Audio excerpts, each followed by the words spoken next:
Ouattara Draman que vous voyez là, il va tomber parce qu'il n'a plus un pays qui lui serve de base arrière dans la sous-région africaine. L'une des forces de Ouattara, c'est qu'il avait base arrière dans son pays natal, le Burkina Faso.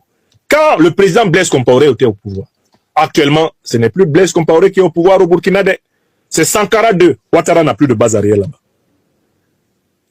Alassane Dramane Ouattara n'hésitait pas à envoyer même sa famille chercher les fétiches et les douaous au Mali. Actuellement là, Ouattara ne peut plus envoyer quelqu'un chercher fétiches et douaous au Mali. Parce que c'est la révolution du Mali Koura, du général d'armée Assimi Goïta, président de la transition de la République du Mali, chef de l'État, qui est au pouvoir. Vous avez vu comment ces 49 Gugus de Watner ont été traités là-bas. Ouattara ne peut plus aller là-bas. Il n'a plus de base arrière là-bas. Vous comprenez? Alassane Ouattara, il peut avoir une base arrière où? Il pensait au Ghana, mais son ami Nana Akufo-Addo a perdu le pouvoir entre-temps. Et il y a quelqu'un qui est beaucoup plus réticent, beaucoup plus averti des micmacs et de la méchanceté de Ouattara, John Mahama Dramani. Au Ghana, là, il ne peut pas aller là-bas. Ouattara Dramane, comme vous voyez là, il peut aller où? Même en Guinée-Conakry, on n'a pas confiance en lui. On sait que c'est un faux type. On sait comment il a fait, d'abord même pour aider à la chute d'Alpha. Et en Guinée, il s'est fait tellement d'ennemis dans sa manière de lâcher Alpha Condé pour faire plaisir aux poulains des impérialistes français et américains, Mamadi Doumbouya, qui lui-même n'a pas confiance en lui. Parce qu'il sait que c'est un vieux grigou. Alassane Ouattara, dans la sous-région, a gâté son nom. Quand il s'est levé, il a pris un misérable commando de 1500 hommes pour dire que lui va attaquer l'armée nigérienne, pour vaincre les forces armées nigériennes. Astaghfirullah. Hey, Ouattara Dramane. Est-ce que lui connaît les Nigériens même d'abord? Les meilleurs coupeurs de pin d'Afrique de l'Ouest. Tu vas leur envoyer 1500 gugus là pour les affronter, mais ils vont revenir, ils n'auront plus rien que les jambes. Ha! Ouattara Dramane. Quand il y a eu la crise entre la CEDEAO et puis le Niger, Alassane Dramane Ouattara s'est affiché comme celui qui voulait tuer des Nigériens pour imposer à la tête du Niger un satrape néocolonisé.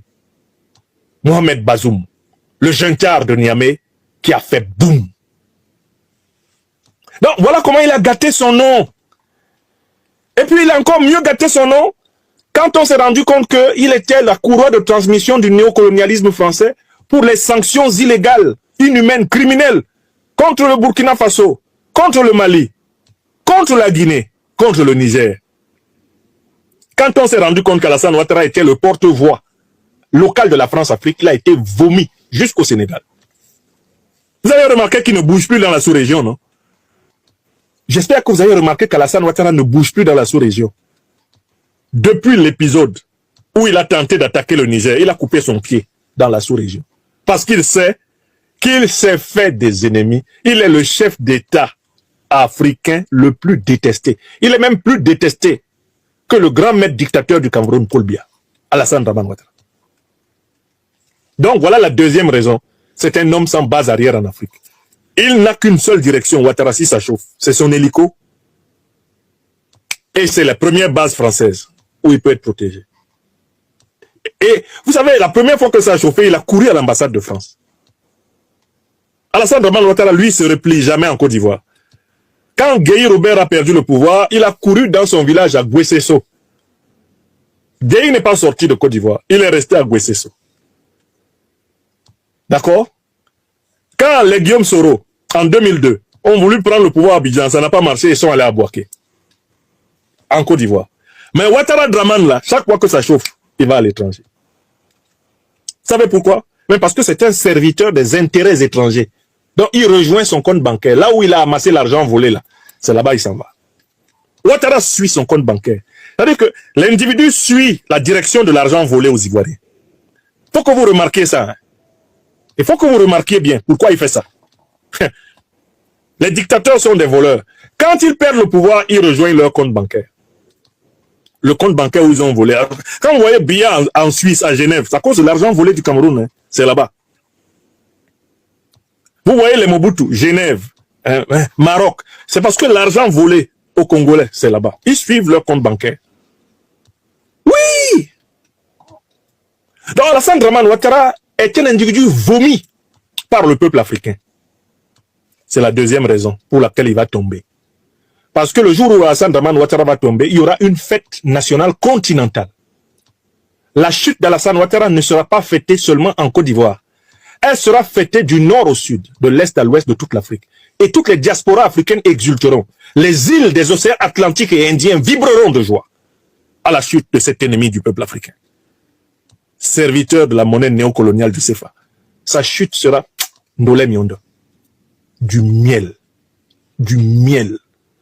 Le cœur des Africains sera apaisé. Il y a des Africains qui dormiront à 16 heures, tellement leur âme sera réjouie que le siècle ait vomi cet ennemi de la souveraineté de ce continent. Je vous ai donné la deuxième raison. Je vous donne une troisième raison pour laquelle il va tomber.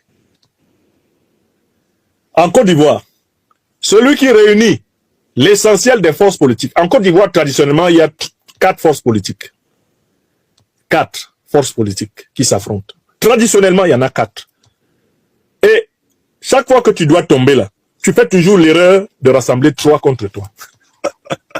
Écoutez, c'est la loi du 3 contre 4, de 3 contre 1 en Côte d'Ivoire. En Côte d'Ivoire, qui que tu sois, si les 4 forces politiques qui sont présentes là, tu en as une, et puis il y a 3 qui sont contre toi, tu es tombé. Vous comprenez? Bon, il y a 4 forces politiques en Côte d'Ivoire. Je dis bien qu'il y en a 4. Et il y a la force de Ouattara, son RHDP, le parti des moutons, des individus stipendiés décérébrés, qui sont nourris au petit billet de 500, 2000, à l'huile, à la sardine, et comme l'a dit son Excellence le président Aimé-Henri Konan Bédié, paix à son âme, avec des chiffons. Ça, c'est le premier groupe, les moutons. Le PPACI, c'est le parti d'un combattant politique de très longue date. Ancien président de la République. Rompu à toutes les formes du combat politique. J'ai beaucoup aimé son interview en dernière date à Alain Foka. Bien niais, celui qui va croire que le soldat politique, le combattant politique Laurent Gbagbo renonce ou s'engage à laisser passer sa détermination pour combattre aux côtés de son peuple contre le 4e mandat. Elle est supérieure à celle de 2010-2011. Elle est supérieure à celle de 2000. Elle est supérieure à celle de 2002. Le Laurent Gbagbo que j'ai vu là, lui, quand il est vraiment en colère, il ne parle pas fort. Plus sa voix baisse au sens du tonus et qu'il parle comme s'il vous faisait une confidence, plus sa détermination est absolue. Le monsieur que moi j'ai entendu parler avec Alain Foka et qui a dit que ce que Ouattara veut faire demain, ça s'appelle un coup d'état électoral, un coup d'état civil.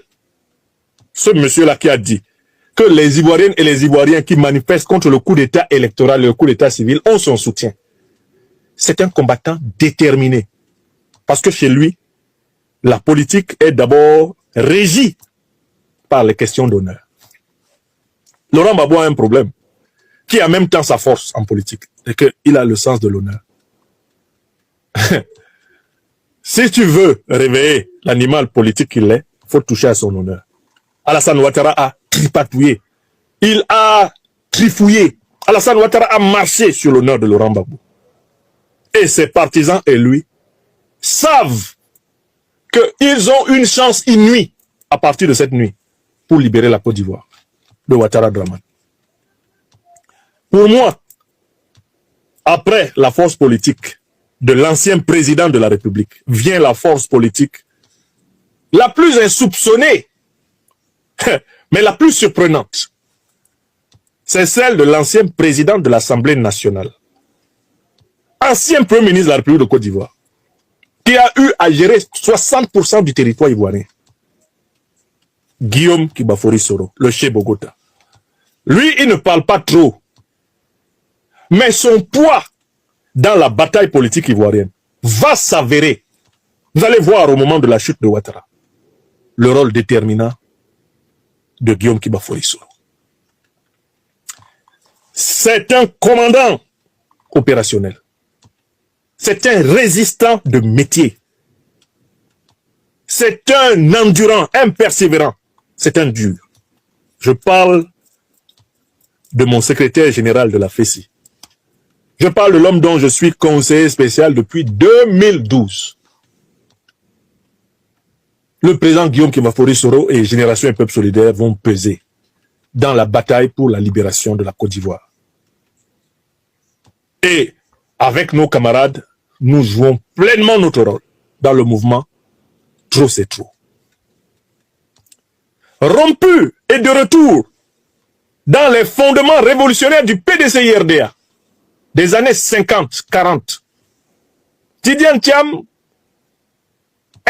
a été obligé d'entrer dans la bagarre. Il croyait, quand il arrivait en Côte d'Ivoire, pouvoir accéder au pouvoir d'État à la manière bourgeoise, de manière soft. Il avait commencé par une négociation avec Alassane Dramane Ouattara, qui lui avait permis de renouveler ses papiers. C'est Alassane Ouattara qui lui a enlevé ses papiers. C'est Alassane Ouattara qui le chasse de Côte d'Ivoire. Mais Ouattara l'avait fait venir. Quand Ouattara fait venir Tidiane Thiam, il espère que Tidiane Thiam va lui livrer le PDCI. Quand il accepte même que Tidiane Thiam vienne pour être candidat à la présidence du PDCI, c'est sous l'espoir que Tidiane Thiam lui remette par la suite le PDCI-RDA. Oh que nenni!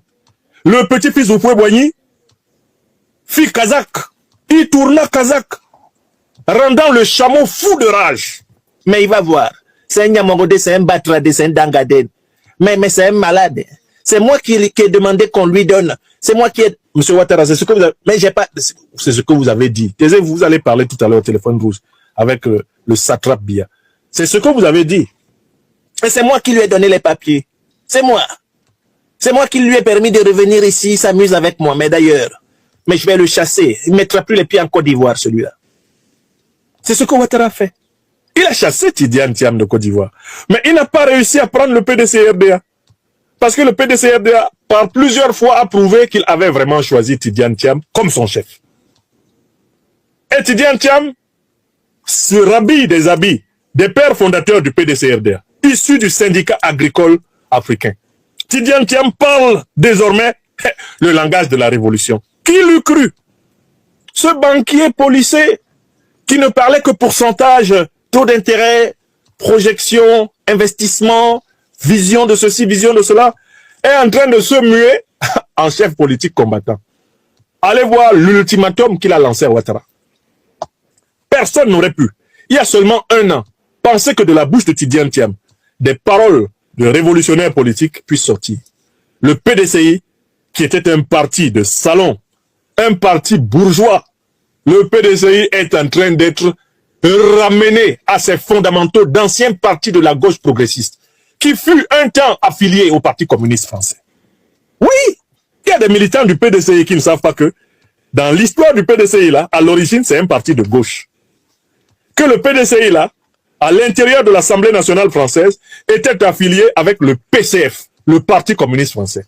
Allez relire l'histoire du PDCI-RDA.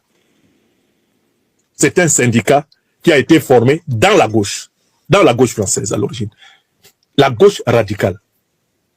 C'est quand Houphouët-Boigny, Félix, se rend compte que les Français, les néocolons et les colons ont décidé d'éliminer tous les leaders révolutionnaires proches du Parti communiste français, Houphouët-Boigny met de l'eau, beaucoup d'eau dans son vin, et à travers François Mitterrand, rejoint De Gaulle et négocie une indépendance sous haute surveillance. Relisez l'histoire du PDCI. Il y a dans le PDCI, eh bien, la molécule de la résistance, qui vient de la période du syndicat agricole africain et qui vient de la période révolutionnaire du PDCI. Le président Houphouët-Boigny, que vous voyez, échappa à plusieurs attentats coloniaux. Dans les premières heures de cette formation politique, elle était une formation de combat rompue aux méthodes révolutionnaires. Et Tidiane Thiam, consciemment ou inconsciemment, est obligé d'aller puiser.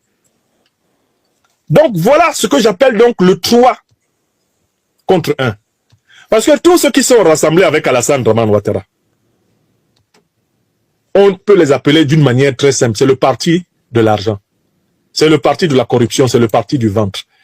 Personne des alliés d'Alassane Draman Ouattara n'est un combattant politique véritable.